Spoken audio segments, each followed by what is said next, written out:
Hello everybody and welcome back to A Slice, a Spice, and a Dice movie reviews and all things horror. Anyways, I hope everybody's doing well. I hope everybody's October season is going wonderful. I have visited some haunted houses and obviously been watching scary movies and whatnot. So today I want to talk about the top 10 movies that I can't unsee. Now this is going to be kind of a different list because some of them you're like, oh yeah, hands down. Some of them will be like maybe a scene in a movie or whatever. So there's a little bit of variety is what I'm getting at on here. So let's go ahead and just jump right into it. So coming in at number 10 is a movie. It is called Mother. Now this stars Jennifer Lawrence in it. Now basically this is following the story of a couple whose lives are disrupted by a mysterious couple that shows up. This one I was honestly, and I'll tell you in a second why I put it at number 10 and why it's even in this list. It's kind of bizarre, it's horror, psychological, thriller, it's all these things. However, in the can't unsee it factor, and I'm not going to spoiler alert any of the stuff for you, but there is a scene in this movie that involves a baby, and that's all I will say, that I was like, oh my god, why are they doing this? This is horrifying. Someone just bleached my eyes out, okay? So again, it's an interesting movie to watch if you haven't seen it, but it's definitely at my number 10 for that particular scene in there. Now let's get going to number 9. Number 9 is We Need to Talk About Kevin. This is a 2011 psychological thriller horror type film. Okay, so this one, honestly, this one reminds me very much of the Columbine story if you've watched like the mother tell her story and all that kind of stuff. So this is a movie about watching a mother and her psychotic son and what he does and how you deal with a child doing a horrifying act or numerous acts in this case. So this movie was not painful to watch, but it was like that. It was like, I mean, you felt like you were just like getting this snapshot, and there were some scenes in there that I was like, oh my god, I can't believe he's doing that. But the whole movie, if you have not seen it, it is really good to watch. Trigger warning though, especially here in the States where you see these type things happening all the time, these mass, you know, I'm not going to say the word for fear of hurting the video, but you know what I mean. So there's that. That comes in at number 9. It was very real. It just was kind of reminding me of all these scenarios we've seen play out. And there's definitely just some imagery and scenes in there that I'm like, oh my god, this is just all sorts of broken. Now coming in at number 8 is The Girl Next Door. Now this was inspired by the real life case of Sylvia Likens. And this one, y'all, I remember, I don't even know where I saw this, okay? Basically, it's following this storyline of a girl who ends up having to go live with a family member, and she is like hardcore, we'll say mistreated, but you can do the math on that. The absolute horrors that take place to this girl that they display in this movie, oh my god. I mean, y'all, it's bad. Okay, now I've looked into the real case of this. I might actually do that on my true crime channel. The real case was just as horrifying, okay? And so actually this movie was dedicated to her. But this one was really difficult to watch because the stuff like this happens. It's very real. The imagery in it, it was too much. I was like, this is really bad. This is really triggering. And by bad, I just mean like, whoa. And especially when you know it's linked to something very similar and real that took place. So this one comes in at number 8 because, I mean, it really definitely messes with your head. And some of the stuff in there, you can't unsee it. Coming in at number 7 is the original Hostel. Now, this is following the story of 3 people who are there going on like, you know, a cross-country European type thing trip, and they end up meeting up with some girls that are like, hey, we're going to take you back to this spot. And what ensues when they get there is absolute horror, okay? So here's the thing with this movie. And I say number 1, I mean, there's other sequels, but number 1 kind of came out of left field for me. Like, there hadn't been something, I hadn't seen something like this at this point. And honestly, I personally believe that stuff like this 100% happens and is happening somewhere out there right now, probably. And so that's why I was like, oh my god, the kind of like torture type stuff really gets to me, and this movie was full of that. And again, it hits not close to home, I should say, but it rings a true chord to me because I do believe stuff like this really happens. So this one honestly really bothered me. Now, some of the sequels get into it and they're just, poorly done and they're over the top and you're already expecting it. And even though you feel like this definitely happens, at this point in time, it just didn't shock me as much. And I don't even know if I've watched all the sequels, but part 1 was amazing. If you haven't seen it, I definitely suggest watching it. But again, it's one of those horror films that goes above and beyond and sticks with you and kind of ingrains itself in your brain. Now, coming in at number 6 is the original Texas Chain Saw Massacre. Now, y'all, I've already done like a story time on that, the retelling of it and all that. It's in my videos if you want to watch it. So this one, y'all, this one disturbed me. This is a 1974 film. This set the stage for a lot of exploitation films. This changed the game, in my opinion. It kind of brought that genre out into the public view, if you will, out of like the, the drive-in movie theaters and stuff. And so this is following the case, an alleged real case or whatever. It was actually pulled from several different real life things, Ed Gein, stuff like that. You've seen many of these characters in these different films based on him and other people. Anyways, so this is following the Sawyer family. If you're a horror fan, you've probably seen at some point this franchise. To me, this one, the original 1974, is and always will be the best. Nothing will ever match it. Maybe in today's standards, it's a little cheesy and whatnot, but the way they filmed it, the rawness of it, the actors screaming blood-curdling screams, and Sally and the whole 9 yards. I mean, y'all, I watched this when I was very young, maybe middle school, and yeah, it got to me. And even to this day, it's just everything about it, the imagery, the psychological aspect, the, just all of it. It just absolutely got to me in a major way, and it had to have a place on this list. Coming in at number 5 is Audition. This is another one, y'all, that was like a curveball. And you're just like, wait, what part of it is, is this cheesy at first? What's going on? There's an aspect of it, with it kind of being like a foreign film or whatever. So there's that, it's just being different from someone like me, an American viewer of it. So that has all that creates this kind of distance and reaching the characters. But then towards the end of this film where they throw you for this loop and you're like, oh my God.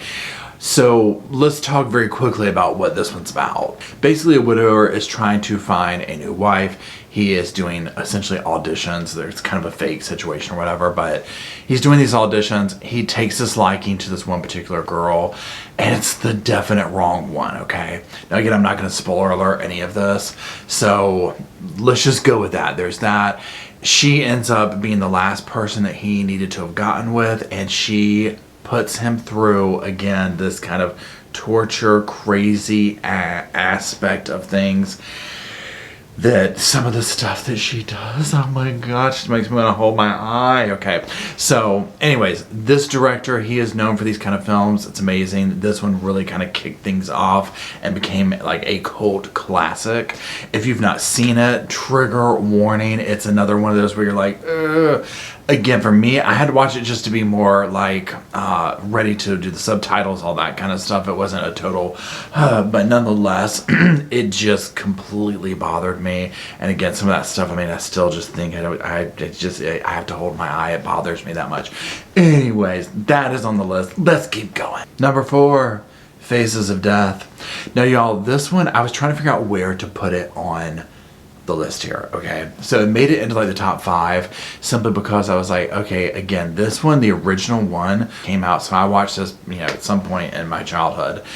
So there's 2 perspectives. When I watched this, first of all, remember this would have been in the 80s, so when something was like, oh, this is like real or documentary or whatever, you kind of took it as that. This was marketed like that. Okay, so when I watched it, I thought a lot of that stuff was real. I didn't know, I mean, some of it allegedly was, but I didn't know, that a lot of it was reenacted and fake and all that type of stuff. I was very young.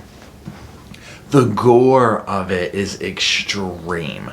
Okay, so I'm not gonna lie, I watched it again recently just to be like, okay, what's, where's this stand? And when I watched it again recently, I was like, this is so obviously fake on so much of the stuff. One thing with this that I couldn't take in the beginning part is how much animal stuff was shown on there, and meaning animal on animal, that type thing. And I'm like, I didn't watch the Animal Channel when it showed this stuff for a reason. I can't take that. But then when they started showing like the humans and stuff, again, some of those things really bothered me. But now looking back, where I was just like, that's so obviously fake, like the alligator scene, I remember that really bothering me big time when I was young. And I'm like looking at it, I'm like, his little camera even has like handwritten stuff on it. It's like really, really fake. So there's that. But that set off this whole, I think they had 5 sequels or something. And I can remember maybe part 2, but I think part 1 just really sat with me of like, oh my God, like it was like watching like something you're just not supposed to watch. So if you are into like gore, that type stuff, definitely watch this one. It's not really scary as much as it's just traumatic, because you're watching people and situations that are really bad, whether it's fake or not. It's implied that it's like kind of real found footage type stuff, and it gets under your skin. Okay, so let's talk about number 3, and that is Tusk. Y'all, I am going to be doing an actual review on this one coming up. So this one's number 3. It's Tusk. Okay, again, I'm not going to spoiler alert stuff here. This is just more or less just going through my list here. Okay, so this one definitely bothered me in a different way than other films like this bother me, and I still trying to work through it, what did. So basically what you're watching is a guy who goes and he interviews people that are kind of like internet famous or whatever.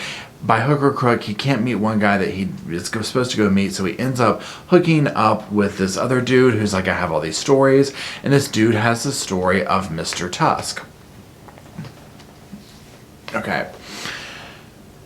This is like body modification, psychological horror. We're just going to leave it at that, because again, I don't want to spoiler alert it. And this is one that y'all, it's like literally, you just have to watch it, okay? We're going to say this. The litmus test being movies like Faces of Death or Human Centipede, for me, this one doesn't come close to that. But it definitely bothers you in a certain way. And for me, what I'm learning from the movies I'm watching recently is I'm like, I have an issue with body modification horror. It really gets under my skin and really bothers me, now that it stops me from watching.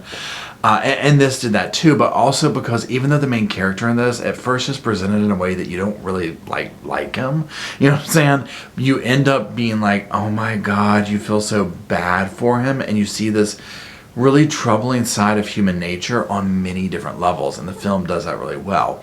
So, definitely watch this one. You will be like, what in the hey diddle diddle did I just watch? Because it is just bizarre and out there, and it's got a Johnny Depp cameo in it. I mean, come on. Coming in at number 2 is the original Last House on the Left. Again, I did a story time retelling of the story on the videos, if you want to watch that, my other videos. Y'all, this one it literally bothered me so bad, and even when I watched it recently, like in the last year, it still bothered me very badly. Another reason why this thing bothers me badly is because this stuff happens. I talk about this in my true crime channel. This happens every day to people. So basically, this is another exploitation film. This movie put Wes Craven on the market, it like really kind of blew up or whatever for him. And you're watching these girls are going out, they're young, they're, doing, birthday stuff in the city. And it's almost like a public service announcement of all the stuff that your parents tell you can happen. It happens to these girls. Another one of these films that is very raw, at a very low budget. Because of that, to me, it makes them feel more real. And these girls meet up with some escaped convicts and stuff, and they are put through the ringer, and it's absolutely horrifying. And then the escaped convicts end up at the girl's parents' house, and they are put through the ringer, and it's equally as horrifying. And every time I think of the movie, I have to hold my teeth, because I just can't with that. Yeah, this one comes in almost at number 1, because it literally, I saw this years ago, and I was like, bothered by it. So again, trigger warning if you want to watch it, but it definitely needs to be in your repertoire of films that you need to see if you're looking to be bothered. Now it's the one we've all been waiting for. I think you might be able to imagine what I'm going to talk about. And if you don't know, just hold on, because I'm going to talk about it now. Y'all, I recently reviewed this movie. Y'all probably already know if you follow me. We're talking damn Human Centipede Part 2. That absolute filth comes in at number 1 on this, okay? I should have put number 1 somewhere else in here, but I didn't want to put 2 of them up, so I was going to represent the franchise. At the time of this recording, I have not watched Part 3. I am still working through some trauma bonds, some group therapy over that one. But Human Centipede Part 2 is one I watched most recently, and it was disturbing on many levels. It was like an hour and a half of pure filth. It was shocking. It was vile. The things they did in there, I can't believe made it like to be able to even be released. I mean, I just still think back to the scenes in it, and it's absolutely horrible. Part 1 was absolutely horrible as well, but in a different way. So Human Centipede is basically just following this whole concept of a mad doctor from Part 1. He wants to connect people from butt to mouth to make a human centipede. I mean, how someone even thought of this, you know, it's just beyond me. But anyways, Part 2 follows a fan of the film who wants to go the next level and make a 15-person sequence. And he does this, and it's horrifying, and he's creepy, and he's gross. And he does awful things to men and women and pregnant women, and it's literally bothers you. If you're someone who's into that and like wants to be shocked and dismayed and all that, well then absolutely watch all 3 of them. If you're someone who's like, I can't go there with horror, then no, don't watch this one, because oh my god. But it definitely comes in at number 1 for me in movies that I can't unsee. Now y'all, I will be doing more of these lists, because trust me, this was like just the first like ones that I can go through my recent thing and like, oh, don't even have to think about it, bam, here's these 10. So there's other ones that I wanted to include, but I didn't want to make this top 30 films, you know what I'm saying? So if you have other top lists you want me to do, let me know in the comment section. I love doing these and just talking about movies, and I'm like, you gotta go see this, you gotta go see this. So that's it for today's video. I really appreciate you watching. Thank you for being here. Thank you for hanging out here and talking all things horror with me. And until next time in my next movie binge, I'll see you back here.